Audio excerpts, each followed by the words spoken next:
Corona महामारी पर विश्व आतंकित राज्य में लॉकडाउन बलवत्तर रही आखि आगे रखी ओडिशार अग्रणी स्वेच्छासेवी संगठन प्रगति फाउंडेशन दीर्घ 70 दिन धरी कटक सहर विभिन्न बस्ती और असहाय लोक रंधा और सुखिला खाद्य बंटन कर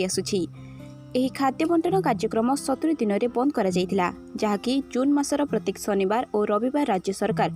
11टी जिला को सटडाउन घोषणा कर जहाँकि किछि असहाय लोक जेमिति खाद्य पाई असुविधा न होबे सेथिपाई आज मध्य खाद्य बंटन कार्यक्रम आरंभ करा जायतिला। जेहेतु 11टी जिला भितरे कटक जिला रही एहाकु आखि आगरे रखी फाउंडेशन आज कटक मालगोदाम थाना अधिकारी अनुमति क्रमे थाना 100 पैकेज रंधा खाद्य देइतिले। आउ पुलिस को उपस्थिति रे कटक रेलवे स्टेशन पाखरे थिबा असहाय लोकंकु रंधा खाद्य बंटन करा जायछि।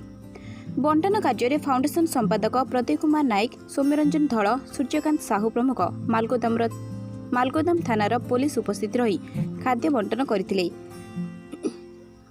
आज पर्यंत जेकोसी कार्य होईछि ताहा मुख्य भूमिका और समस्ते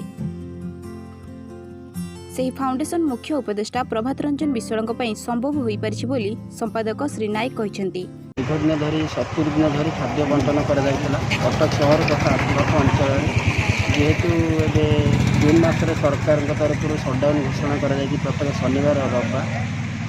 किसी असहाय लोक मैंने बहुत असुविधा रोच आखि आगे रखी आम मालगोदाम थाना अधिकारी जरिया